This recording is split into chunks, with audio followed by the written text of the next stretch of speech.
Bienvenidos y bienvenidas a una nueva entrevista de Psicología y Mente.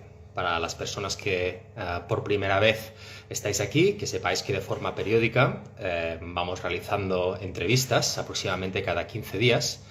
Y hoy el tema que nos toca es la psicología del deporte. Francesc Porta ahora mismo se acaba de conectar. En cuanto me mande la invitación para unirse, podremos empezar. Bienvenidos y bienvenidas a todas. Y ahora mismo Francesc se incorpora a la entrevista y podremos empezar. Es un tema que muchos de vosotros y vosotras nos habíais pedido. La psicología del deporte es un tema que despierta bastante interés y es un tema, aunque hace mucho tiempo que está activo, aproximadamente un siglo que se aplica, aún genera cierto desconocimiento, ciertas dudas y aún hay deportistas bastante reticentes al uso a pesar de que está claramente probado. Ahora mismo Francesc acaba de enviarme la invitación, lo acepto.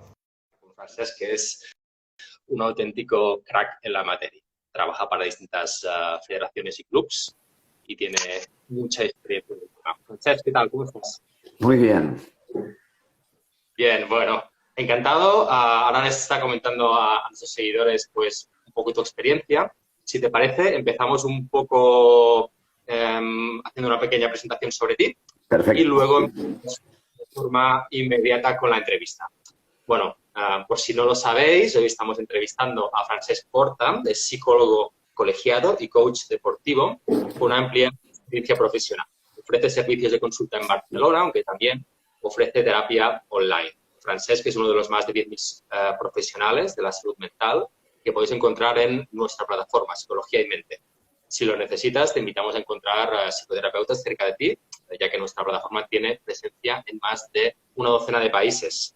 De modo que prácticamente seguro o casi seguro podrás encontrar un buen catálogo de profesionales a tu disposición. Bueno, Francesc se ha especializado en rendimiento personal, tanto profesional como deportivo, y ofrece tratamientos para la mejora de la gestión emocional, que es un tema importante que tocaremos en la entrevista, entrenamientos para la atención y la concentración, además de tratamientos contra el estrés y la ansiedad. Hablando de ansiedad, recordamos que Psicología y Mente tiene a vuestra disposición el curso de Psicología Clínica de los trastornos de ansiedad, que es 100% online, multimedia y con aval universitario.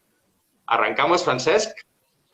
Cuando queráis, un placer estar aquí con vosotros y con todos los que estéis conectados. Vamos a ello. Recordad que al término la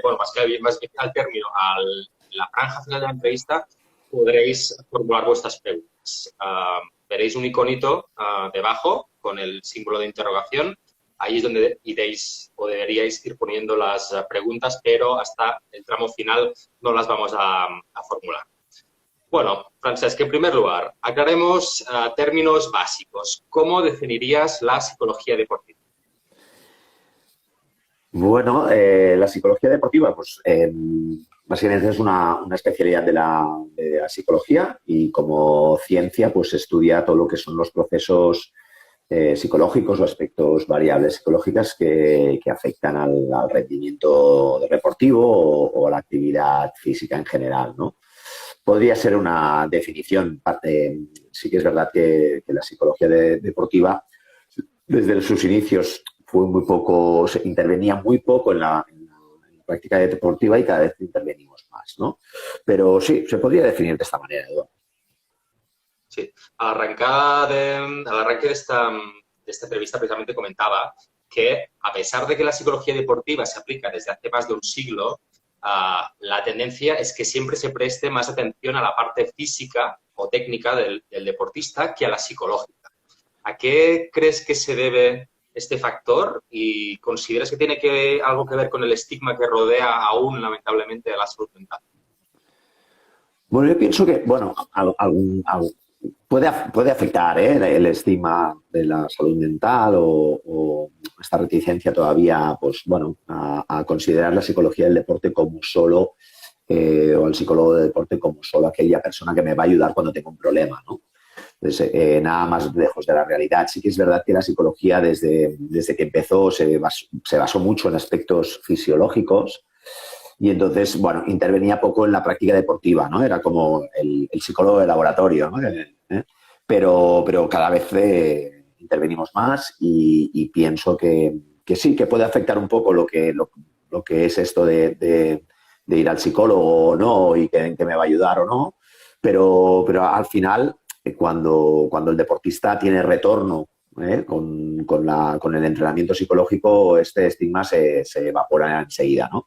Quiero decir que, bueno, la verdad es que la salud mental es importante para el deportista, pero no solo trabajamos con problemas con el deportista, sino también para optimizar rendimiento, ¿no?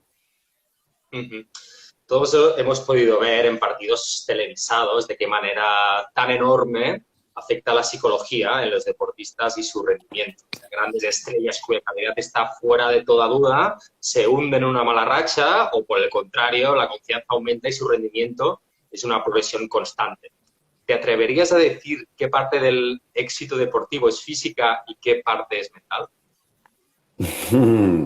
Bueno, no sé si me atrevería. Lo que sí que tengo claro y que sí que me atrevo a decir es que a igualdad, ¿no? A iguales condiciones físicas y técnico-tácticas, la diferencia está en la parte mental o psicológica, sin lugar a dudas, ¿no? Esta pregunta que me haces, yo la hago mucho en los talleres con entrenadores que doy y les pregunto esto: oye, ¿qué pensáis? ¿En qué porcentaje afecta a la psicología o la parte mental en el resultado, ¿no? Y es increíble porque prácticamente el 80, el 90% de entrenadores siempre me responden lo mismo, ¿no? Siempre me dicen que tiene un porcentaje que afecta muchísimo, ¿no? Prácticamente yo te diría que esto, que el 80% me dicen más del 70%, ¿no? Pero la pregunta no es esa, la pregunta es a qué viene después, porque les digo, bueno, y entonces, ya que decís que es tan importante la parte mental o la parte psicológica, ¿cuánto tiempo la entrenáis respecto a la parte física o técnica táctica? Y ahí es cuando empiezan a bajar la mirada, ¿no? De decir, hombre, pues no lo sé, ¿no? Y muy probablemente la entrenan mucho, también, porque desde la comunicación, desde ejercicios que se hacen en los entrenamientos, que también están trabajando aspectos mentales o psicológicos, pero lo curioso es que no son conscientes de lo que están trabajando, ¿no? Y yo creo que ahí está la asignatura pendiente, no tanto en decir, oye, ¿qué porcentaje afecta o no? Sabemos que lógicamente influye muchísimo, pero la pregunta es que lo entrenemos o no lo entrenemos, ¿no? Ahí está la clave de la psicología, ¿no? Del deporte o del trabajo del psicólogo del deporte, ¿no? Y pongamos, por ejemplo, una situación de que un equipo de fútbol, por ejemplo, quiere contratar los servicios de un psicólogo deportivo. ¿De qué manera este psicólogo interviene para poder aumentar el rendimiento grupal? En deportes colectivos, el psicólogo deportivo forma parte, es un trabajo multidisciplinar, es decir, forma parte o debería formar parte, la mejor manera de optimizar el rendimiento de un equipo deportivo es formar parte del staff, del cuerpo técnico. Igual que tenemos un fisio, tenemos un preparador físico, tenemos un scouting, pues tener el psicólogo deportivo, que lo que va a hacer es intentar optimizar el rendimiento a través de las variables psicológicas como pueden ser la motivación, la concentración, la gestión del estrés del equipo, la cohesión grupal, la cohesión respecto a la tarea, ver cómo puede ayudar al entrenador también en aspectos comunicativos. Es decir, hay una serie de variables que lo que hace el psicólogo deportivo es entrenarlas y planificarlas en función del periodo competitivo o precompetitivo o postcompetitivo del equipo, ¿no? Y formas parte del staff, ¿no? Y esa es la manera de trabajar. Ahora vemos muchos equipos ya de alto rendimiento, sobre todo en el fútbol, que el psicólogo ya forma parte y ya no se ve nada estigmatizado ni se ve nada raro, ¿no? Lógicamente depende de los presupuestos y depende de los recursos que tiene cada club, pero esa sería la manera ideal, ¿no? El psicólogo puede aportar a un equipo deportivo, en este caso colectivo, ¿eh? Uh-huh. Un punto apasionante de la psicología deportiva son también las dinámicas grupales que comentabas en los deportes de equipo. Me viene a la cabeza pues remontadas épicas de equipos de fútbol. Tú siendo de Barcelona seguro que recuerdas el 6-1 del Barcelona al PSG, que remontó 4 goles en contra. Al final son remontadas como contra todo pronóstico. ¿Qué nos puedes contar de ese componente casi tribal que empuja a un grupo a ir más allá de sus propios límites? Bueno, pienso, y esto sí que esto muchas veces lo podemos analizar una vez ha pasado, ¿no? Entonces es muy fácil, ¿no? A posteriori analizar este tipo de actuaciones en equipos colectivos como el que comentas, pero no son casualidad. Realmente las dinámicas grupales no son casualidades, es decir, la cohesión grupal, la cohesión de un equipo se ha de trabajar y se ha de entrenar. Mm, Muchas veces nos parecen, pues bueno, casualidades o aspectos que aparecen y que solo suceden una vez, pero se pueden trabajar y se deben trabajar. Otra cosa es que luego el resultado te acompañe o no, ¿no? Que esto es muy, muy típico del deporte, ¿no? Si el resultado me acompaña es que lo he hecho bien y si el resultado no me acompaña, no lo he hecho bien, ¿no? Y no siempre es así, ¿no? Hay estudios científicos que nos dicen, recuerdo ahora uno, por ejemplo, de Hartman del 2014, creo que es, que nos explica que el trabajar o el hacer que las personas o miembros de un equipo deportivo se conozcan entre ellos hace que se reduzcan los errores y que el resultado aumente en un 10%, creo que era, ¿no? Es decir, sabemos que tenemos que hacer cosas para esa cohesión grupal o para conseguir esa chispa, ¿no? Para en un momento determinado, para que el equipo pues se sienta más confiado, pueda trabajar más de una manera cooperativa, que se respeten los roles, y entonces eso hace que, bueno, que el equipo pues pueda tener pues noches como la que comentabas antes o jornadas o partidos como los que comentabas. Pero, pero yo sigo pensando que hay una parte muy importante que se trabaja. Otra cosa es que luego, lógicamente, el resultado acompañe, ¿no? Ujú. Un concepto habitual en la psicología deportiva y también en el coaching es el concepto de liderazgo. ¿Cómo se trabaja el liderazgo en un deportista? Bueno, yo creo que es un aspecto fundamental de cualquier deportista, sea individual o colectivo, ¿no? Yo le llamo el autoliderazgo. El autoliderazgo solo lo puedes conseguir con un sistema de mejora continua, ¿no? Y siempre se basa en el auto, ¿no?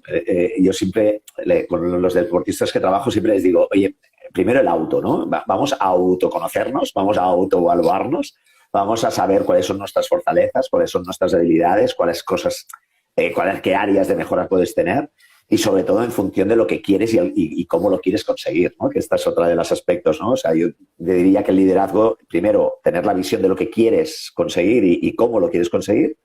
Segundo, saber qué puedo aportar yo, ¿no? Qué fortalezas y qué puedo potenciar y qué puedo mejorar para alcanzar lo que quiero alcanzar. Y, lógicamente, luego la triada, ¿no? En función de eso, pues, lo que a los psicólogos llamamos la triada, ¿no? ¿Qué haces, qué piensas y qué sientes, ¿no?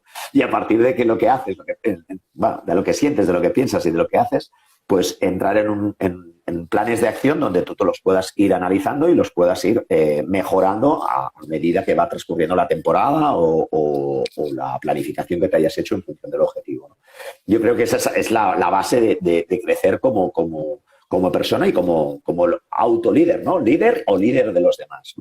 Al final es entrar en un sistema de mejora continua que es lo que hace que el deportista siga motivado y siga queriendo mejorar en función de que no gane o no pierda, en función de otros parámetros y más parámetros más intrínsecos, ¿no? Más de uno mismo, ¿no? Si me permites una anécdota personal, Sí, tanto. yo de adolescente estaba jugando federado en un equipo de fútbol y recuerdo el enorme nerviosismo que había o que sentía antes de un partido, que era casi como si yo fuera la vida en ello. ¿Esa tensión consideras que es positiva para encarar un encuentro? ¿Y cómo actúa la psicología deportiva de cara a esa previa, a esa sensación previa que es como un momento clave a la hora de afrontar el encuentro de una forma positiva y que potencie pues, tus capacidades? Bueno, todos los que hemos hecho deporte tenemos ese gusanillo, ¿no? Esos nervios iniciales, ¿no? Y nosotros los psicólogos lo llamamos el nivel óptimo de activación, ¿no? Lo usan, ¿no? Pero para explicarlo con palabras llanas, ¿no? Es tener una activación óptima para la tarea que tienes que hacer, ¿no? Es decir, si tienes que hacer en función de la tarea que tengas que hacer, pues no estar ni demasiado activado ni demasiado poco activado. Es decir, tener una cierta activación tiene que ser lo ideal para poder hacer la práctica deportiva, ¿no? No puedo estar ni muy dormido ni muy sobreexcitado, ¿no? Pero sí que es verdad que no solo tenemos que conseguir tener un estado óptimo de activación, sino que además ha de ser, como has dicho tú, positivo. Porque claro, si yo puedo estar muy bien activado o en una activación óptima, pero estar pensando que voy a perder y me van a salir mal las cosas, ¿no? O puedo estar pensando, hoy me salen bien, hoy voy a hacer aquello que sé hacer, ¿no? Entonces, tenemos que combinar esas dos cosas, ¿no? Que no solo que estemos activados y que estemos preparados para la práctica la que tengamos que hacer, ¿vale? Sino que además sea una activación positiva, ¿no? Para mí es una de las variables psicológicas que más importantes son, porque están relacionadas con el nivel de activación estará relacionado con la atención que le ponga en la práctica luego de la ejecución motriz, estará relacionado también con la toma de decisiones, no me precipitaré o me precipitaré en función de si estoy muy sobreactivado o no. Es decir, todas las variables se interrelacionan, ¿no? Y el nivel de activación es un aspecto muy importante. Yo con los deportistas que trabajo intento siempre que se autoevalúen su nivel de activación antes y después y durante el partido o la competición, ¿no? Porque es la mejor manera de ir a buscar aquel nivel que quiero para poderlo hacer, ¿no? Incluso en la vida diaria, ¿no? Nuestro nivel de activación también lo estamos gestionando todo el rato, ¿no? En función de la actividad que tengo que hacer, ¿no? Si tengo una reunión muy importante también me pongo muy nervioso, ¿no? Entonces, el saber también nivelar y saber gestionar ese nivel de activación puede ser muy positivo para rendir más, ¿no? Y mejor, ¿no? Respecto a la metodología de este punto, del nivel de activación óptimo, ¿cómo trabaja el psicólogo deportivo? ¿Cómo se puede conseguir este objetivo? Pues mira, cada deportista, lo bonito de mi profesión es que cada persona es diferente, cada deportista es diferente y lo que le sirve a un deportista no le sirve a otro. Entonces tiene que poner en práctica, ¿vale?, ciertas técnicas para decir esta me sirve y esta no me sirve, ¿no? Pero para decirte 2 o 3 técnicas que utilizamos mucho es la respiración diafragmática, por ejemplo, o la respiración abdominal para bajar el nivel de activación cuando estás muy sobreexcitado, o la relajación progresiva de Jacobson, que también se trabaja mucho para que el deportista pueda bajar ese nivel de activación. Y cuando necesita subir el nivel de activación, pues hay deportistas que se ponen a saltar, a correr, a hacer sprints, a pegarse, a cogerse. Hemos visto algunos vídeos de activación colectiva de algunos equipos de fútbol que se ponen ahí a saltar como locos. Entonces, bueno, ahí simplemente es encontrar cuál es tu técnica o cuál es tu metodología, la que te va mejor a ti por tus características personales y profesionales, en el caso de deporte profesional, que te van mejor para poder gestionar esa activación, ¿no? También los entrenadores hablan de un concepto que quizás está relacionado con la activación, pero diría que no es el mismo. Es el concepto de la concentración. La concentración, que es un aspecto también muy clave a la hora de afrontar cualquier deporte. ¿Qué nos puedes explicar de la concentración? ¿Cómo la trabajas? Yo a los entrenadores la concentración les digo, no digáis, os tenéis que concentrar. Y no digáis nada más, acabar la frase, ¿no? Les digo, ¿en qué? ¿En qué me tengo que concentrar, ¿no? Porque es una típica frase de entrenador. Yo creo que cuando hablo de entrenador a veces se me escapa, ¿no? Es decir, vamos a estar concentrados. Bueno, ¿vamos a estar concentrados en qué? ¿No? Entonces, es muy importante. La concentración es otra de las variables que afectan al rendimiento deportivo y lógicamente, la concentración es primero identificar en los estímulos en los que tengo que centrar la atención, ¿no? Si no identifico los estímulos donde me tengo que centrar la atención, es muy complicado luego, ¿no?, el poderlos trabajar. También los puedes trabajar a través de los focos atencionales, ¿no? Si normalmente pues el foco atencional, si es interno o externo, es decir, si me tengo que fijar más en mis sensaciones internas, ¿no?, o tengo que estar fijándome en estímulos externos, ¿no? y si el foco es amplio o es reducido, es decir, si hay muchos estímulos donde yo tengo que estar centrado o solo hay un estímulo. Para poner un ejemplo así rápido en baloncesto, por ejemplo, en el tiro libre, pues el foco es interno y es reducido, ¿no? Porque tengo que estar concentrado con mí mismo, no tengo oposición y tengo que estar concentrado en hacer bien la ejecución técnica, ¿no?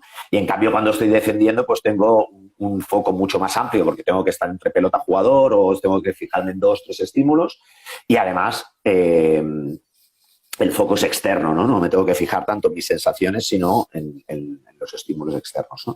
Y eso se trabaja. Yo he trabajado, por ejemplo, con equipos de handball, el lanzamiento a portería, poniendo redondas en las porterías, ¿no? Estos arcos, para cuando se levantan, pues decirle izquierda abajo, entonces ellos tienen que fijar la atención abajo, fijar la atención arriba. Al final estamos estresando tanto a nivel cognitivo, ¿no? A nivel de pensamiento y a nivel físico al deportista que le tenemos que automatizar un montón de cosas, ¿no? Y la manera de automatizar las variables psicológicas están en el entrenamiento, están en poner mucha presión en el entrenamiento, están en automatizar muchos aspectos en los entrenamientos para que en los partidos pues el jugador fluya, ¿no? A veces el jugador te dice, es que he fluido, no he tenido que pensar nada. No, claro, lo has hecho en el entreno, ¿no?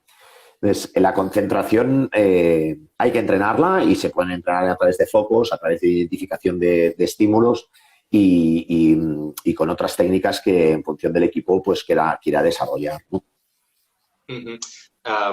De todo este abanico de posibilidades a la hora de trabajar un deportista, el rol del psicólogo deportivo es distinto dependiendo del deporte, es decir, posiblemente un deporte de mucha precisión como puede ser el golf o el tenis requiere otro tipo de preparación psicológica que uno que sea mucho más de potencia física o como puede ser el boxeo, por ejemplo.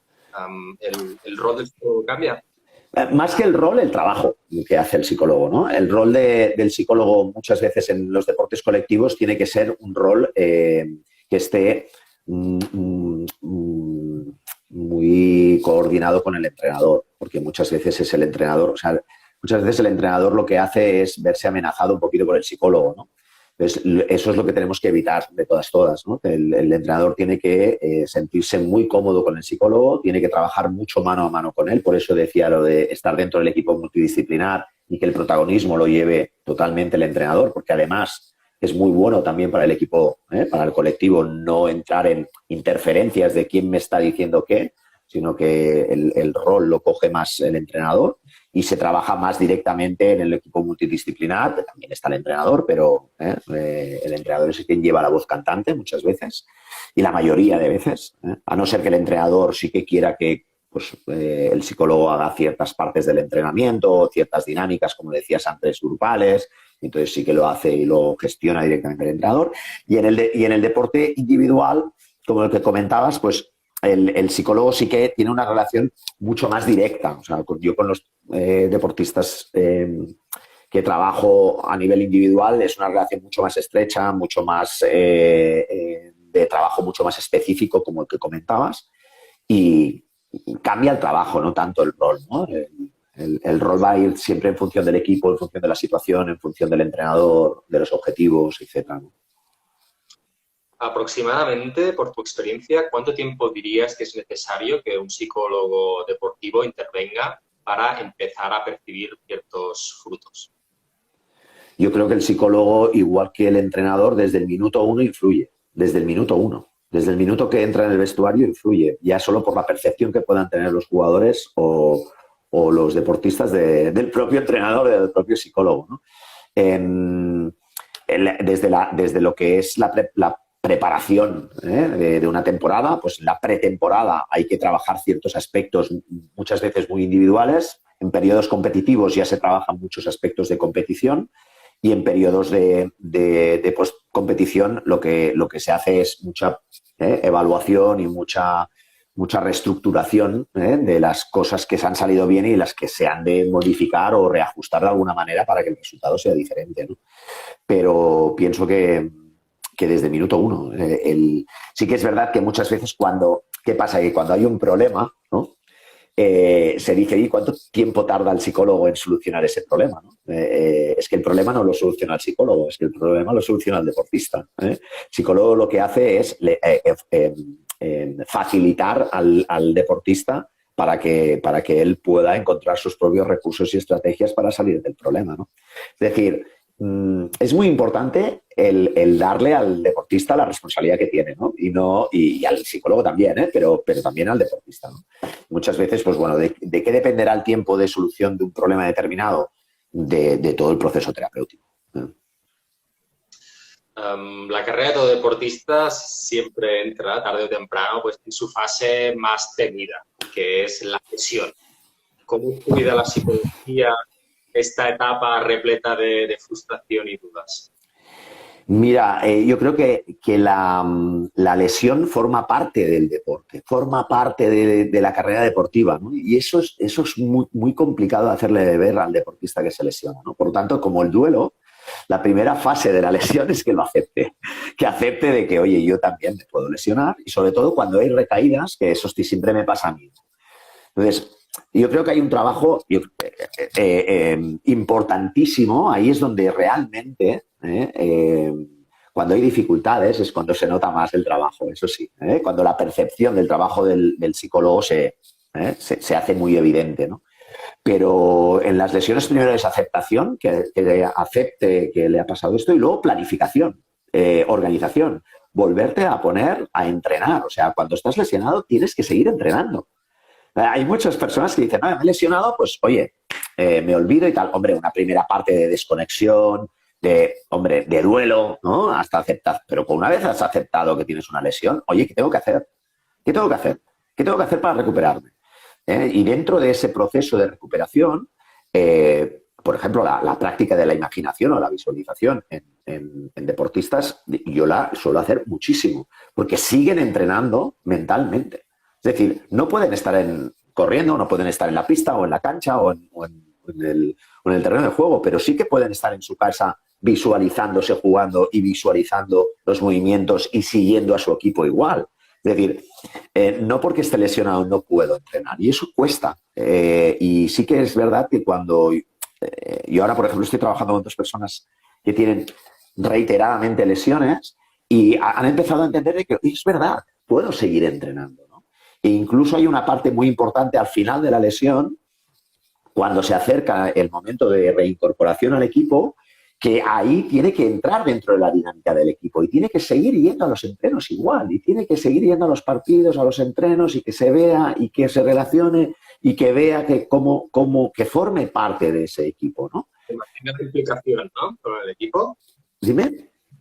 Que mantenga la implicación. Totalmente, totalmente. Incluso las relaciones, la comunicación, todo. En el deporte amateur es más complicado porque, lógicamente, pues hay circunstancias que no son las mismas, pero en el deporte de alta competición o alto rendimiento, el deportista tiene que estar en la misma dinámica. Y pienso que la psicología ayuda muchísimo. Yo he trabajado con tenistas, por ejemplo, que durante su lesión han perdido el esquema mental del saque, es decir, o sea, realmente el esquema que todos tenemos, porque muchas veces dicen, no es que el saque, la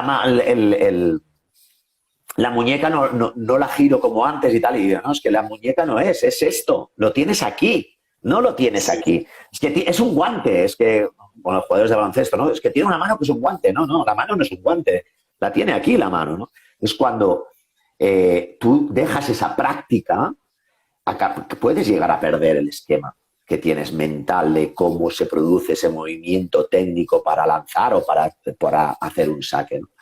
Y bueno, se recupera. Ese trabajo se recupera a través de la visualización, ¿no?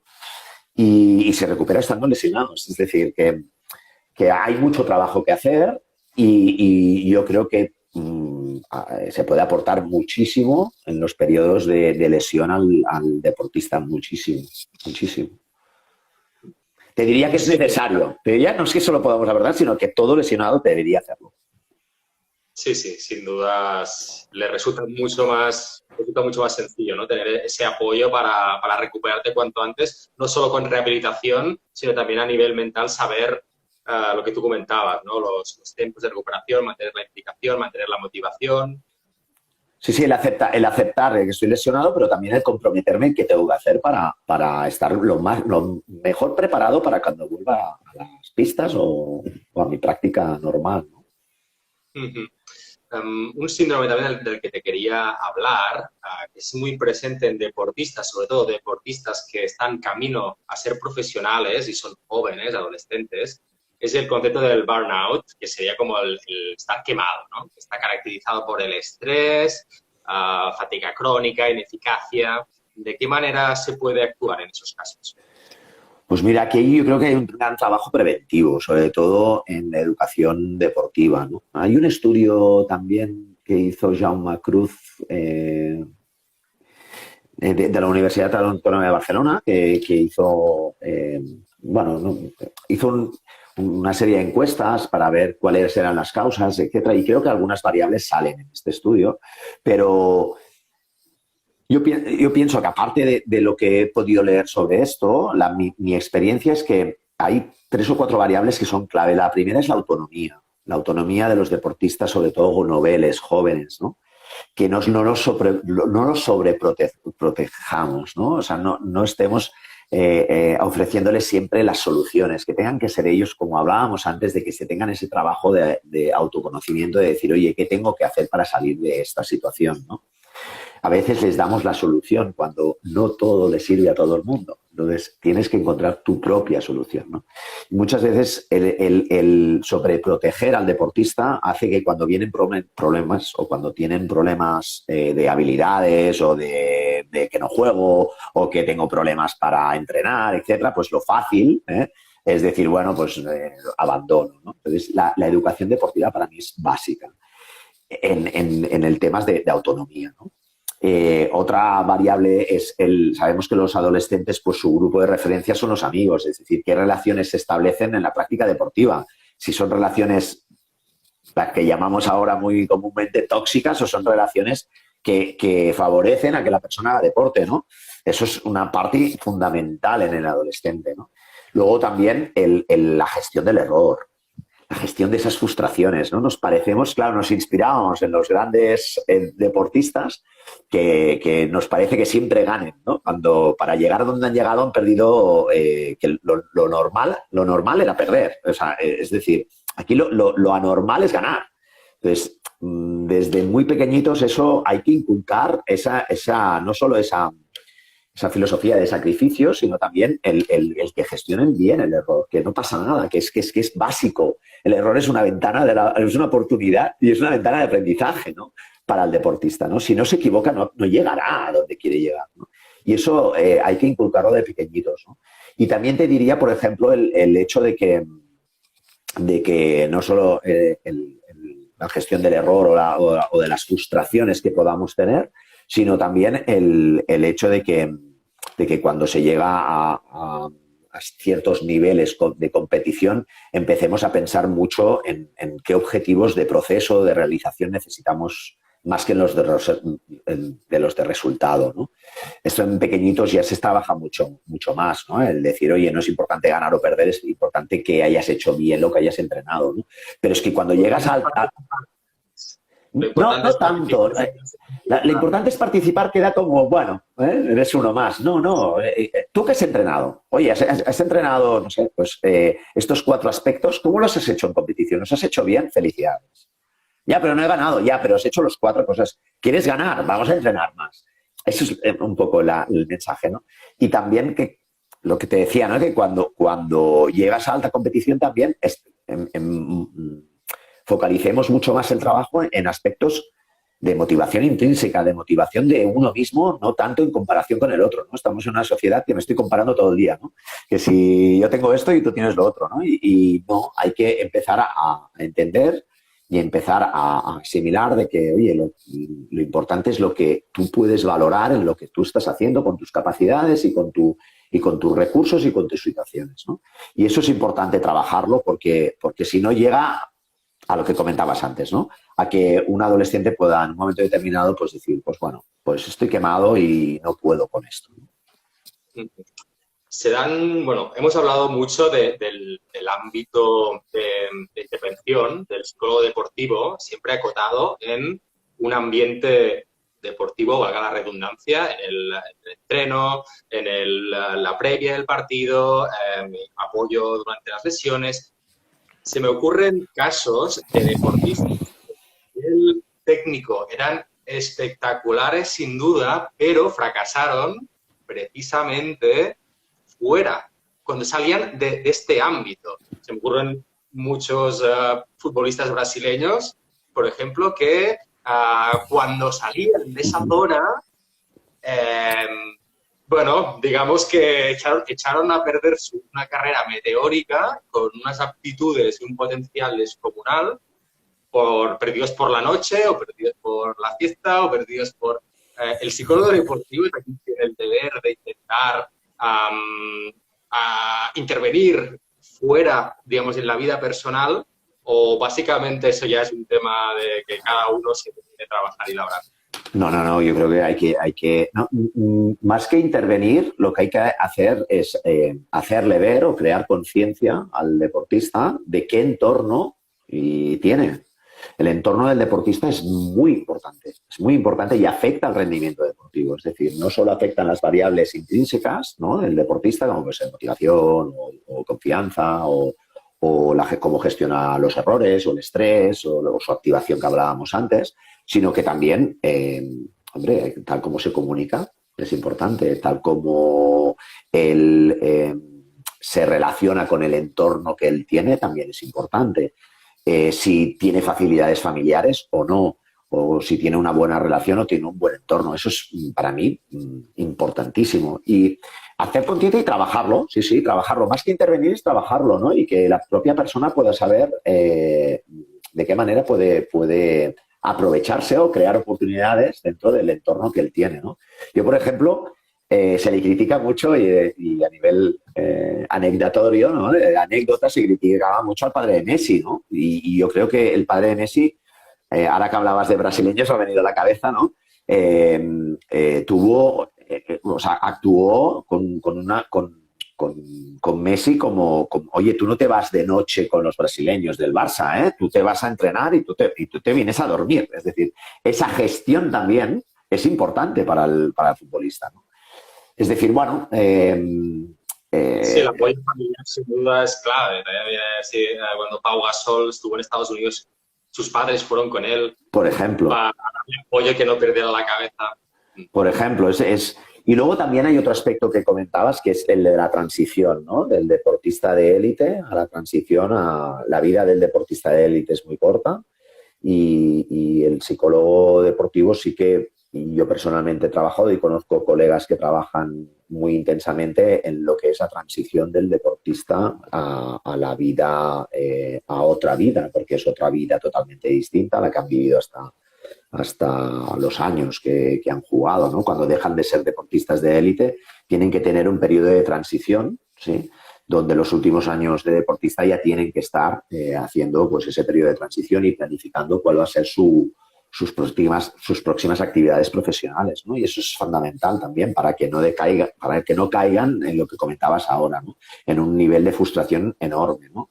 Hay futbolistas, o sobre todo en el mundo del fútbol suele pasar, en el mundo del baloncesto también, pero en el mundo del fútbol, que pasas de hoy para mañana a que te pidan autógrafos por la calle a que no sepan quién eres. Eso es un golpe emocional que hay que trabajarlo y hay que hacer una transición. Y luego nos encontramos también con futbolistas que cuando acaban de jugar a fútbol no saben qué hacer con su vida, ¿no? Y eso dentro de lo que hablábamos, ¿no?, los beneficios que tiene la psicología no solo es el rendimiento, sino también es el bienestar del deportista, ¿no? El que el deportista encuentre en su vida también, no solo cuando está compitiendo, sino cuando deja de competir, un bienestar y una felicidad que solo le va a dar el poder tener un estilo de vida que le proporcione esa calidad de vida, ¿no? En tu perfil profesional de psicología y mente comentas que aplicas un tipo de tratamiento en auge, que suena de lo más futurista, que es la realidad virtual. ¿Nos puedes explicar cómo lo usas en los deportistas que tratas?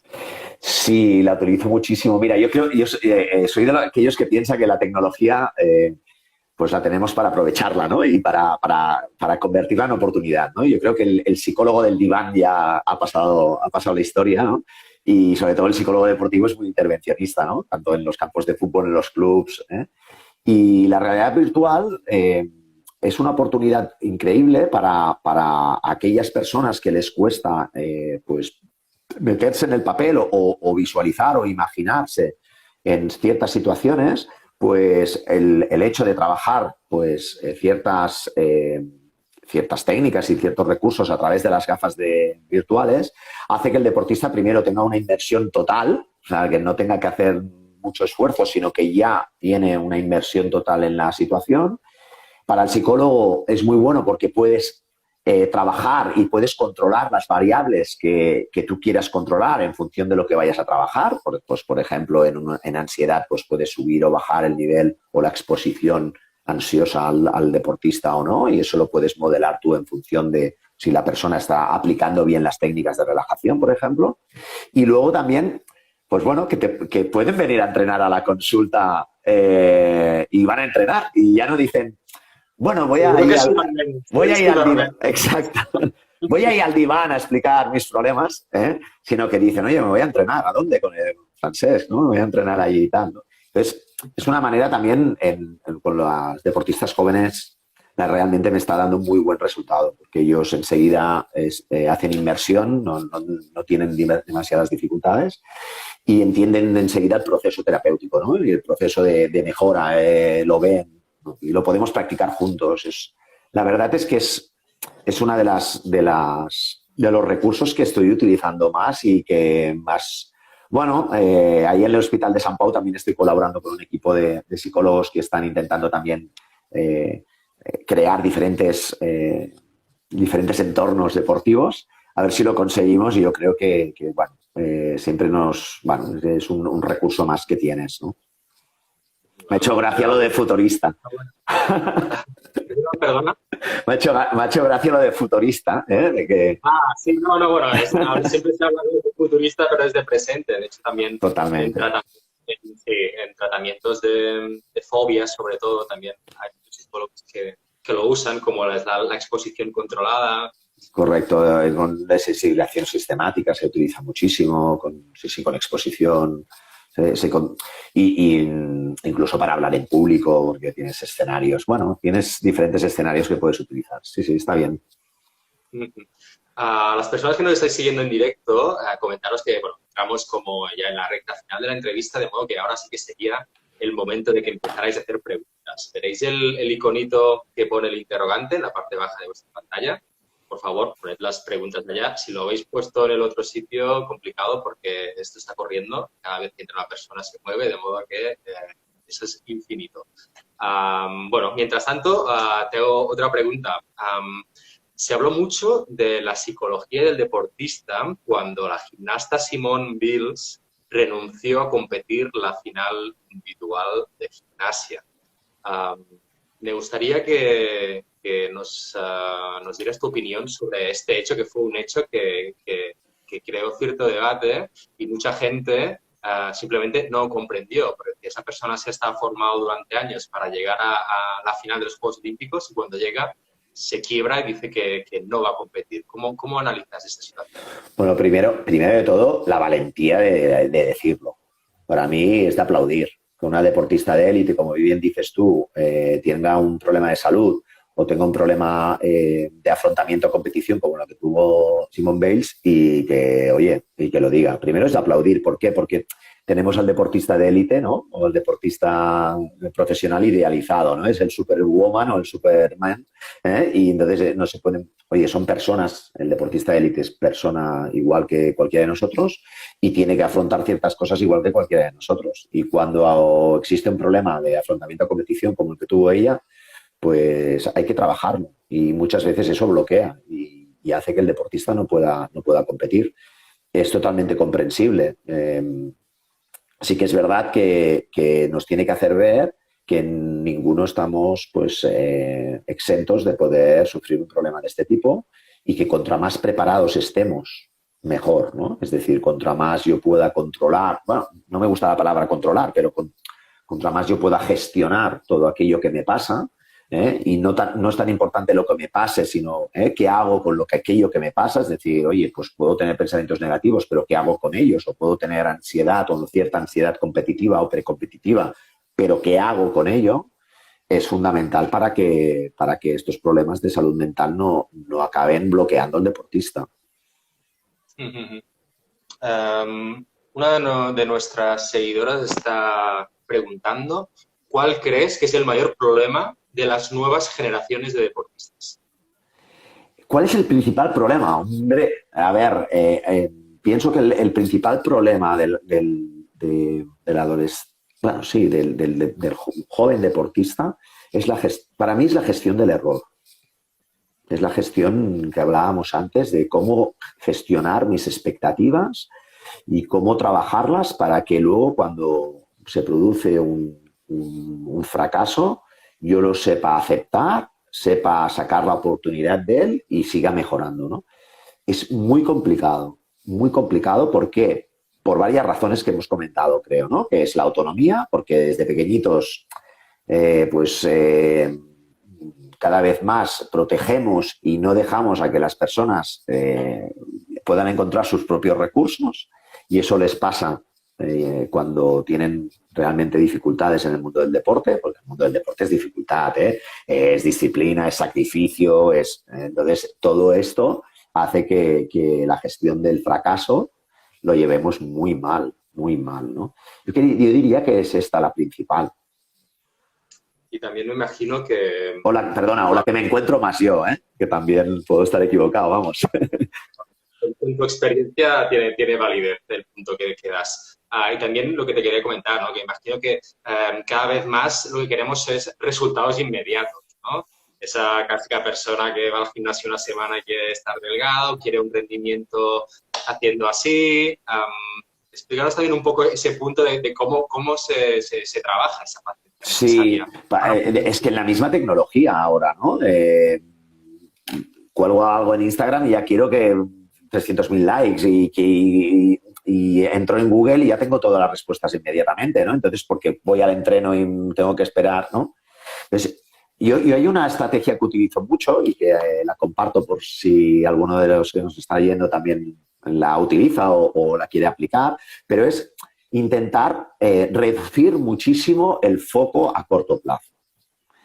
Con el deportista novel o joven deportista, lo que sea incertidumbre le mata, nos mata a todos, ¿no? No se crea ansiedad a todos, ¿no? Pero al deportista joven esto de no saber qué va a pasar, entonces intentar reducir el máximo el foco. Entonces, los objetivos muy a corto, muy de seguimiento, yo le llamo sprints, lo saco de la agilidad en el mundo de la empresa, ¿no? Que le llaman sprints, ¿no? Trabajar sobre sprints semanales con objetivos semanales y irlos revisando semanalmente, ¿no? Parece muy exigente, lo es, pero lo que nos garantiza es que la persona está en el aquí y ahora, ¿no? Que tanto deseamos, ¿no? Y no está pensando en la competición de la semana que viene o si el sábado tengo partido o si mi representante me va a llamar o sea, estoy pensando en lo que tengo que hacer, ¿no? Y ese poner el foco a corto nos garantiza cierta continuidad en lo que estamos haciendo. Perfecto, Francesc. Vamos con la siguiente pregunta. Iván comenta que dijiste que entrenador y psicólogo deben tener relación diferente con el equipo. ¿Podría ser uno los dos? Sí. Es decir, ¿serán casos de entrenadores? Sí, muchos. Yo el primero. Lo que pasa es que yo entreno en categorías más formativas, más amateurs, pero Buceta, por ejemplo, que es un psicólogo muy reconocido y uno de mis profesores, ¿no? Era entrenador de baloncesto y era psicólogo, ¿no? Es importante que el entrenador también tenga conceptos y conocimientos de psicología. Es muy importante, ¿no? Porque no todos los equipos tienen recursos para tener un psicólogo deportivo. De hecho, la mayoría, ¿no? De los que son semiprofesionales o amateurs no tienen esos recursos, ¿no? Entonces, es muy importante que el entrenador pueda tener conocimientos de psicología, ¿no? Básicamente sobre todo para mejorar en su comunicación con el equipo, para mejorar su liderazgo, para mejorar la cohesión, para establecer ciertas dinámicas en el equipo que le puedan ir bien. Es decir, sí, totalmente, totalmente. El entrenador puede, no es que actúe como psicólogo, pero sí que se puede aprovechar totalmente de los conocimientos científicos de la psicología para mejorar como entrenador, seguro. Siguiente pregunta. ¿Cómo se puede manejar la diferencia de rendimiento entre el entrenamiento y la competición? Pues simulando en entrenamiento la competición. Es decir, yo los entrenadores, y yo como entrenador lo intento hacer, a veces fracasamos también, pero es poner mucha presión en el entrenamiento, muchísima presión en el entrenamiento. Yo a los deportistas siempre les digo, la presión te la tienes que meter en el entrenamiento. En el entrenamiento es cuando ha de haber esa presión y esa ansiedad y esa no puedo fallar y ahí machácate, ¿no? En competición no. Yo siempre digo que el entrenamiento, la variable más importante es la motivación, porque normalmente el entrenamiento vamos, pero bueno, sabemos que nos tenemos que preparar y tal, entonces el entrenador ahí tiene que dar un chute de motivación brutal y tiene que poner mucha presión. Y la variable más importante a trabajar en competición es la confianza.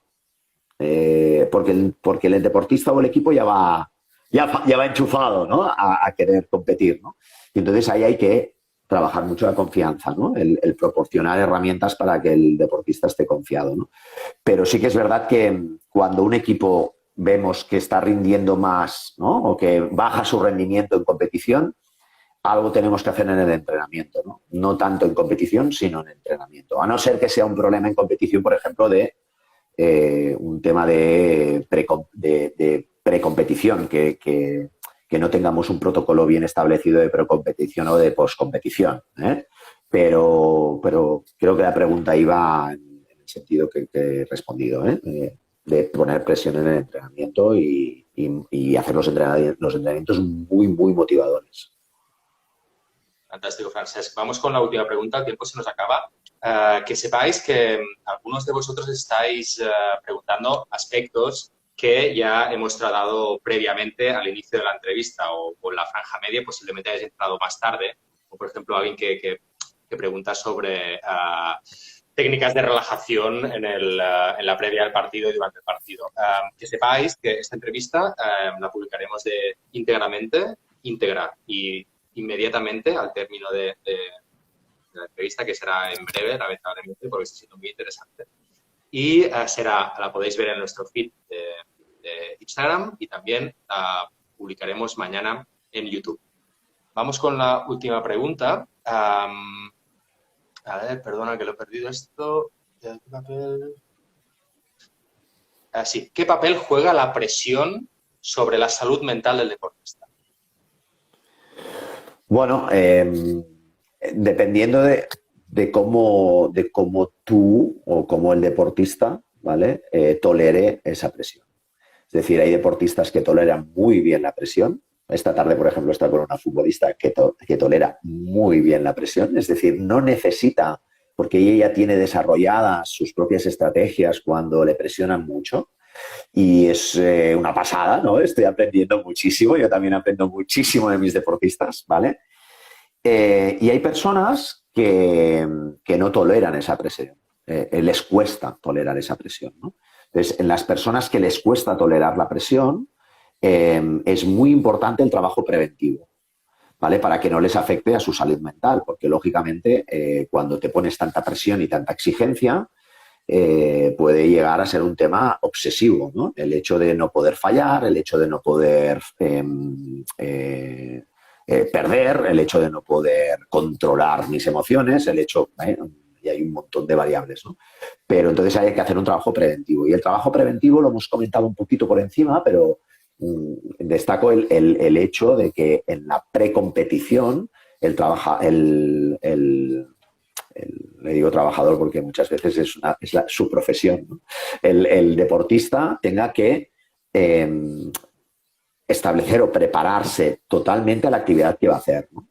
Ese trabajo preventivo de la precompetición que comentábamos antes es fundamental, ¿no? Pero si yo sé que no tolero bien la presión o no tolero bien ciertas situaciones, si las identifico, cuáles son, al lado mismo ya tengo que tener muy claro que cuando se presente esa sensación o ese pensamiento o esa situación, yo qué tengo que hacer, ¿vale? Entonces, cuando el deportista sabe lo que tiene que hacer en función de lo que le está pasando o sintiendo o pensando, empieza a hacer un trabajo preventivo que le permite no solo optimizar su rendimiento, sino que no entrar en problemas de salud mental, ¿no?